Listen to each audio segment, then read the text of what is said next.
Welcome to another edition of Between Two Vines. Today we have the pleasure of sitting with Mr. Maysonet, principal of Veterans Memorial Middle School here in Vineland.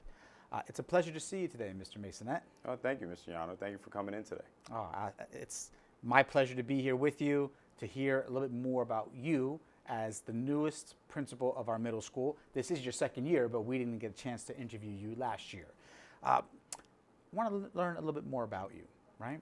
Okay. Talk to us about your educational journey. Where did you start teaching and when you ended up here in Vineland? Ironically, my teaching career began right here in Vineland. I began as a BD teacher for Creative Achievement Academy, which I was there for a year and a half. And then I started in public school here in Veterans Memorial, where I taught for 10 years, the BD program here. After that, I pursued my degree for administration and took a job in Bridgeton, where I was for 5 years as a VP there. And then I had the opportunity to come back to Vineland Memorial, where I spent most of my teaching career. The opportunity was there, and I was lucky enough to get the position here at Memorial. That's great. That's excellent. So you worked in this same building as a teacher, so you know many of the faces that are here who you worked with and had some connections with. So that's a wonderful time and an opportunity for you to be able to come back and work with this wonderful staff that you have. In Bridgeton, you worked at the high school, I believe, right? I did, yes. I spent 4 years at the high school, mainly working with the juniors, but it was a wonderful time I had there, learned a lot. It's different than the middle school, but it was definitely a unique opportunity that I learned a lot from. Oh, that's excellent, excellent. What about you personally? What should we know about you, Mr. Maysonet, that's outside of the educational realm? Well, I am a father of 3 girls, all different grade levels. So I have a college, my oldest is in college. I have my middle daughter's in high school, and my youngest is in Petway Elementary School here in Vineland. I'm a soccer coach, part-time soccer coach as well for my daughter's team. Very passionate about that and put a lot of energy into that as well. So, but I'm very big on family and just being out in the community. That's great. I've seen you in action on the soccer field as a coach, so it's wonderful to give back to the community. Absolutely. And you also you're a resident, I believe, in Vineland. I am a resident here. I've lived here for going on 43 years. Born and raised in Vineland and went through Vineland school system, public school system, graduated of Vineland High in 1999. So very proud graduate. Excellent, excellent. It's great to have you back here leading at Memorial Middle School. When you think back to that moment when you decided to become an administrator, tell us about that. Was there a mentor or some event that occurred that said, you know what, I need to make this move?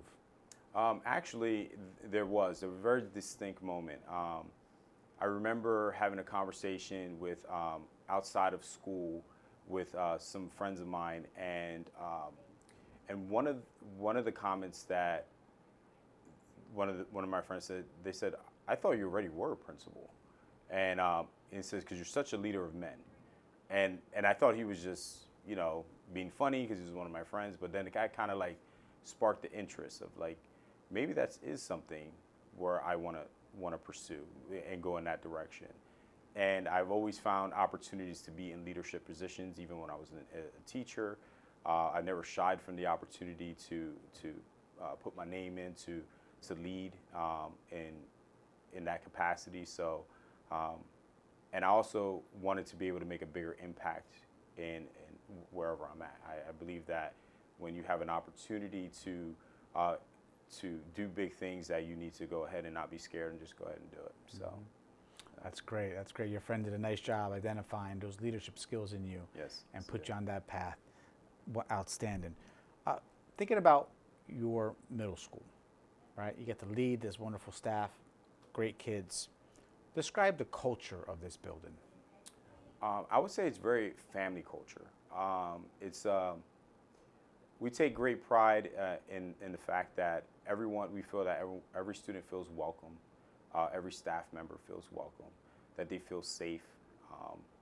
that school is a place where they want to run to, not run from. And I believe that that's the culture that we're building here and we've established here, and continue to grow in that. That welcoming environment takes work. Yes. What are you doing to create that positive and encouraging atmosphere? It starts with me. Every morning, making sure I'm present and I'm visible, and also communicating that to my leadership team. They've done an excellent job of understanding the goals that I've set for the school, and also helping build that culture, making sure they're visible, being active in the community, being seen not just here in the school, but being seen in other places you typically want to see us, and advocating for the school everywhere we go. That's excellent, excellent. Can you talk a little bit about like some of the strategies that you're using to do this work within the building, and also how are you highlighting academic achievement in your building? So we have a number of different strategies that we're using. First, of course, we're monitoring data and tracking student performance and student achievement that way. But we're also incorporating new programs such as Panorama and other such programs to kind of track student achievement. We have a number of different ways where we celebrate students that are achieving, not just with honor roll or anything like that, but we also have like our roar outs and such, where we're students who are just putting in that extra effort, that we're acknowledging them for doing so. Also making sure that parents are aware of what the students are doing, so that they can also encourage their kids to continue to keep going on the right path. And how do you do that? How do you encourage parents? Like how are you reaching out to that community? Just constantly just keeping them informed. We use our website. We also use our Thrill Share, where we're able to text message parents and email parents. We send out a lot of reminders. We invite parents in to also see what we're doing, so they can be part of what's happening here in the school. Right. When I first came in today, you were telling me about why you have the sweatshirt on, and it was from an event where students and staff got to play against each other. Can you talk about that a little bit? So every year we have, we started last year, we have our Turkey Bowl, which is a staff versus student football game. And I'm wearing today the staff shirt, which is blue. And we just compete against our 8th graders, just a little fun, have a little fun atmosphere out there. All the kids are there cheering on. We have the cheerleaders out there and everything, and it's just a good time. It's a nice little time to wrap up right before Thanksgiving, because like I said, family is important, and getting the kids together in just another capacity besides just in the classroom, and just being and enjoying each other's company is important. Are you the quarterback on the staff team? I actually quarterback both sides. Oh, wow. Yeah, the students and the staff, yeah. Okay. So. That's wonderful. It sounds like fun. So the next week you have the game set up? Yep, the game's set up for Wednesday. Hopefully the weather, holds out for us so we can have it. If not, we'll reschedule it for the following week, but we're definitely looking forward for next Wednesday. Excellent.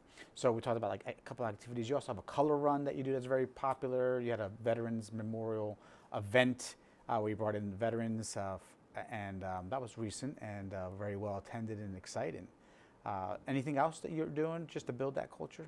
So we have a lot of, this year we focused on adding a lot of clubs and activities for our students to build culture. We have roughly about 20 clubs. We expanded our TV studio this year so we can have more students involved in that. We created our maker space where kids can create using the 3D printer. They also can create different projects on our Glowforge machine. And in addition, we have our Esports program, which we're super excited about. Currently, we have 70 students signed up for our Esports program. And hopefully the goal is to build that program up to be a feeder program for the high school. But right now we're starting here small in Memorial. And not only do we have 70 kids signed up for it, we have a list of over 30 kids that are on the wait list to get into that club. Wow. Can you describe what Esports is for our viewers? So Esports is, a lot of people associate Esports with just online gaming, kids playing games, but it's much more than that. There is a entrepreneurship, there is a lot of interpersonal skills that students have to learn to incorporate when they're using esports. There's time management in there, and students learn to compete and cooperate with other students and in online games, and they compete against other schools. The idea really came from seeing successful programs at Rowan and Stockton University. They're ranked nationally, and they're two colleges here in South Jersey. And we really wanted to bring that opportunity to our students. And our students are super excited about it. Sounds exceptional. And it's a pilot program that you've launched here at Memorial. And hopefully we can take it to the high school because it's very competitive and kids can get scholarships to go to college using esports as that foundation. When we celebrate student achievement, you know, it's a wonderful opportunity to kind of acknowledge the efforts of our students. What are some things that you're doing here to acknowledge the effort of students in their academic endeavors? Some of the things, like I mentioned before, we have our roar outs, and we also have what's called roar rallies. We have those at the end of each marking period where we're recognizing student academic achievement and also character achievements. We were able to modify our roar rallies this year to align with the district competencies for our portrait of graduate. This way that we have a continuation of the goals from the district here in the school as well. And it's a big, each grade level meets, and we have, it's a very, it's kind of like a pep rally, and we're just recognizing students for the things that they're achieving. We also have our Lions of the Month, where students are nominated by their teachers for their achievements in the classroom. And we have something that we started last year, which are the Golden Rories, which are a continuation of our roar outs and our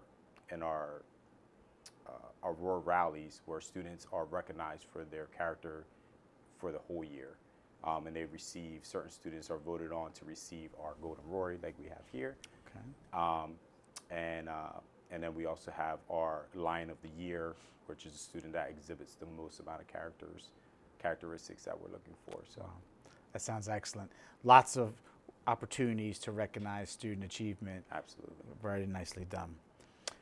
Critical that we get our parents and our community engaged in our schools. Can you name a few things that you're doing here at your school to get parents and the community involved? Yeah, so we have a number of events. We had our Latin American Culture Night, which was, I believe you attended that as well, and it was a wonderful turnout. We had over 300 people in the building recognizing and celebrating Latin American or Latin culture. We also have our community outreach program that we started this year, where we're partnering with local businesses that help the school to build relationships with local businesses. We already reached out to and met with Five Below, which is the new store across the street from us. We also have partnered with Wawa, and in addition, we partner with Sherman-Williams Paint and a number of other businesses, mom and pop shops and everything. So just to get them more involved with the school, recognizing that it is a partnership, that we're part of the community, not just a building in the community. That's right. Wow. It sounds like you are off to a great start. You have a great team with you, with Mrs. Burke and Mrs. Oshenik. Your team has been doing some incredible work. We are so excited to see what is happening at Veteran Memorial Middle School. It's just outstanding, and I'll be back in the future so we can talk a little bit about some outcomes. You know, how are our students doing? What does chronic absenteeism look like? You know, how are they doing on their assessments? We're going to come back and have that conversation because we want to see, you know, the evidence of the outstanding work that you're putting into this building. So again, Mr. Maysonet, it's been a pleasure, and thank you for participating today on our Between Two Vines episode. Thank you. Thank you.